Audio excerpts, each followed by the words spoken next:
বন্ধুরা, আজকে চলে এসেছি আবার একটা নতুন ভিডিও নিয়ে। এই ভিডিওটার নিয়ে হলো স্টার্টিং প্রবলেম হলে আপনারা কিভাবে তার সলিউশন করবেন। দেখতেই পাচ্ছেন ওয়েট অটোমেটিক কমা বাড়া করছে। তো চলুন বেশি দেরি করব না,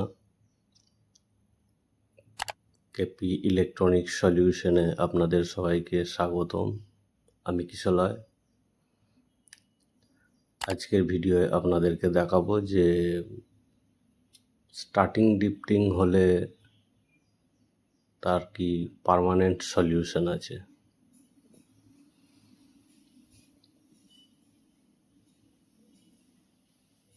ব্যাটারিটাকে খুলে নিয়েছি, ব্যাটারি চেক করলাম, ব্যাটারি ওকে আছে, ব্যাটারির কোনো ইস্যু নাই। এবার মেশিনটাকে খুলে নিচ্ছি।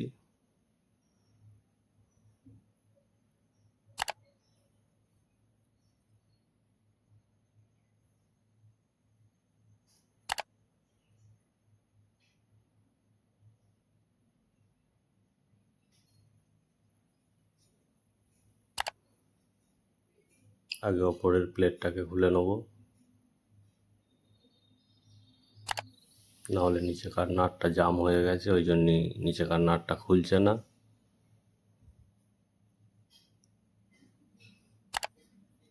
দেখতে পাচ্ছেন কিরকম নোংরা, দেখুন মেশিনটা।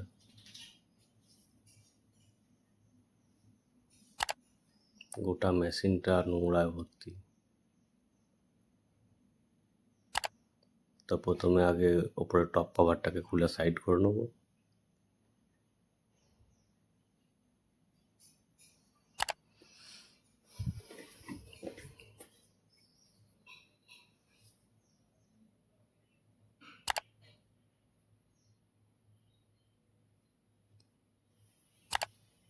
সেম প্রবলেম দেখাচ্ছে ডিসপ্লে লাগানোর পর।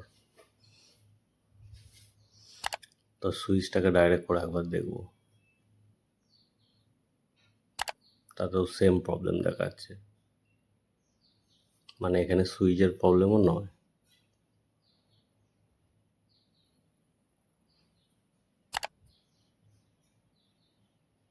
তো স্টার্টিং ডিফটিংয়ে কারণ কার্ডটাকে চেঞ্জ করে এবার দেখব যে কার্ডের জন্য ডিফটিংটা হচ্ছে কি না।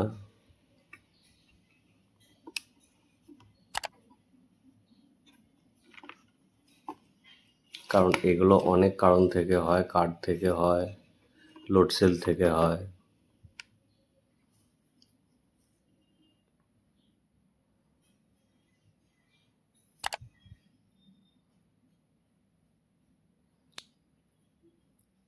স্টার্টিং ডিফটিং যদি কার্ডের কারণে হয়, কোনো সময় কার্ড রিপেয়ার করতে যাবেন না।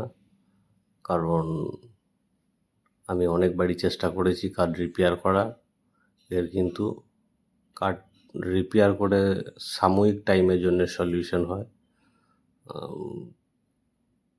পরের দিন আবার যাকে তাই প্রবলেমই দেখায়। তো সেই কারণে আমি রিপেয়ার করব না কার্ড।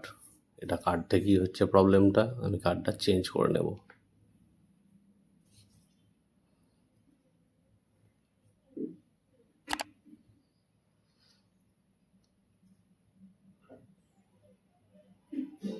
তো এক এক করে আগে কার্ডের কানেকশন করে নিচ্ছি।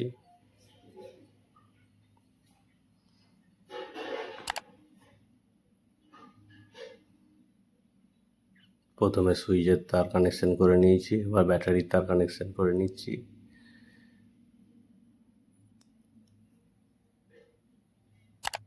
এবং এবার ট্রান্সফর্মারটাকে কানেকশন করে নিচ্ছি। যখনই তারের কানেকশন করবেন, চেষ্টা করবেন সেটাকে যতটা পরিষ্কার করে করা যায়। কারণ তারের মধ্যে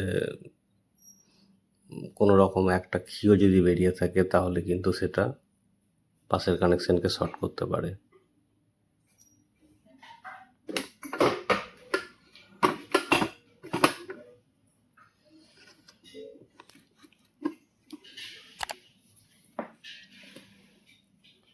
আমি হিট টিউব লাগিয়ে কানেকশানগুলো করে নিচ্ছি। ব্যাটারি তারটা একটু শর্ট পড়েছে, একটু হেভি গেজের তার দিচ্ছি।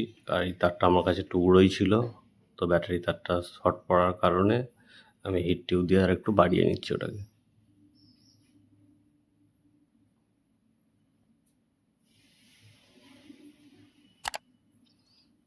আর আপনাদেরকে তো আগেই বলেছি যে TDM12P কার্ড হচ্ছে আমার ফেভারিট কার্ড।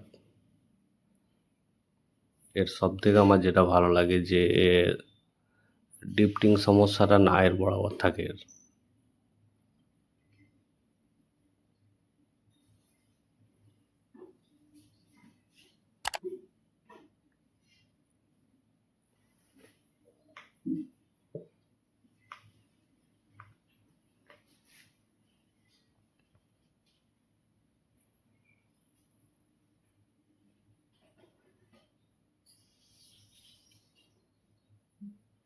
এই TDM12P কার্ডের ভিডিও আমি এর আগেও দিয়েছি, তো চাইলে চ্যানেলে আপনারা দেখতে পারেন সেটাকে।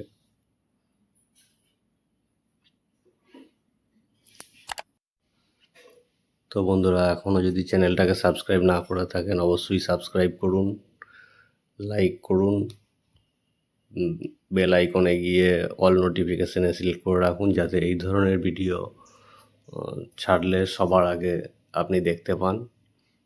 প্রতিদিন আমরা এই ধরনের কিছু না কিছু ভিডিও অবশ্যই আপলোড করি। তো চলুন মেশিনটা এবার এঁটে নেব। এঁটে নিয়ে এবার প্রোগ্রামিং এর দিকে চোখ রাখবো।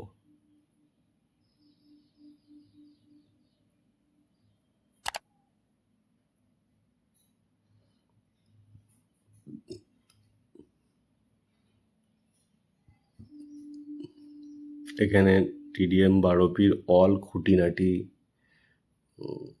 প্রোগ্রামিং ক্যালিব্রেশন সমস্ত কিছুই পেয়ে যাবেন। আগের ভিডিও একটু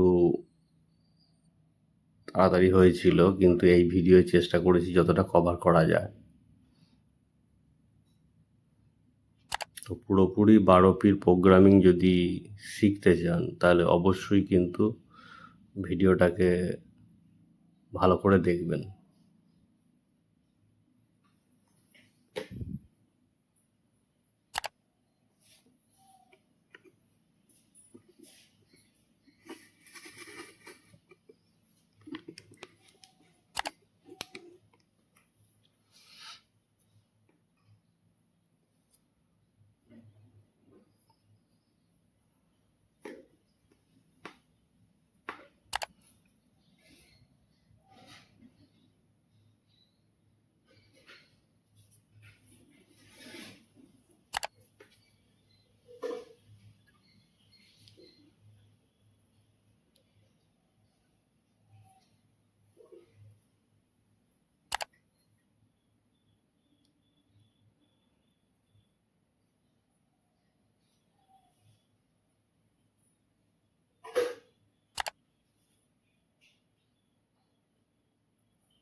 তো চলুন, মেশিন আঁটা হয়ে গেছে,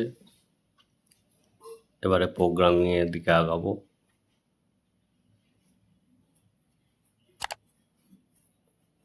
প্রথমে পাসওয়ার্ড খুলবো।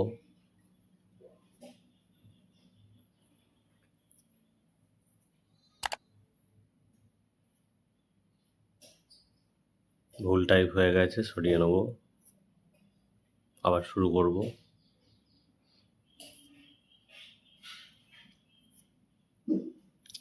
2012 এর পাসওয়ার্ড হবে।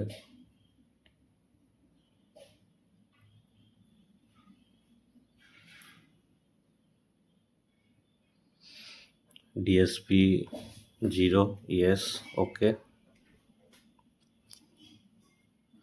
অটো জিরোটা 1 আছে, এটাকে 3 করব, কারণ অটো জিরোটাকে 3 করলে পরে কি হয়, আপনার 3 গ্রাম পর্যন্ত কোনো অ্যাকুরেসি উঠে গেলে পরে সেটাকে ও আবার জিরোতে কনভার্ট করে দেবে।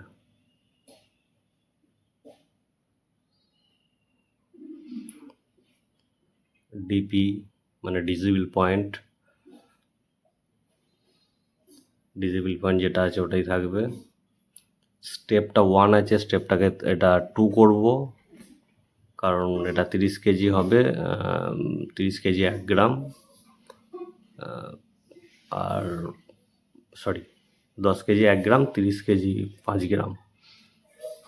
তো এলডি 1-এতে 1 গ্রাম করে নিয়েছি, ক্যাপাসিটি 1-এতে এটা 30 আছে, এটাকে 10-এ করব।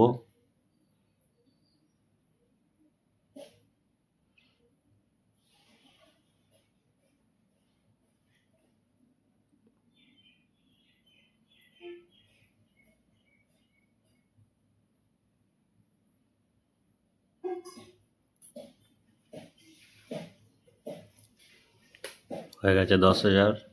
এরপর LD2, LD1, LD2 এগুলোর কেসটা হচ্ছে লিড 1 গ্রামের না লিড 5 গ্রামের। তো LD2-এ আমি 5 গ্রাম করব, যেহেতু 10 কেজির পর থেকে এটা 5 গ্রামে কাজ করবে। 30 আছে, এটা 30ই থাকবে, এটাকে কোনো করবো না, ডান হয়ে গেছে। এরপর লিটারে কোনো কাজ নেই,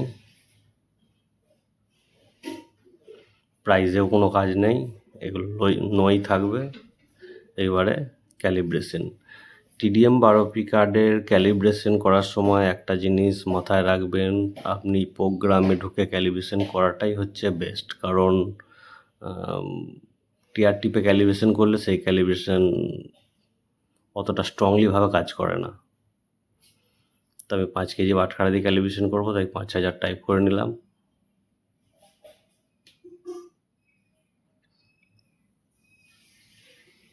এবার 5 কেজি বাটখারাটা চাপাবো,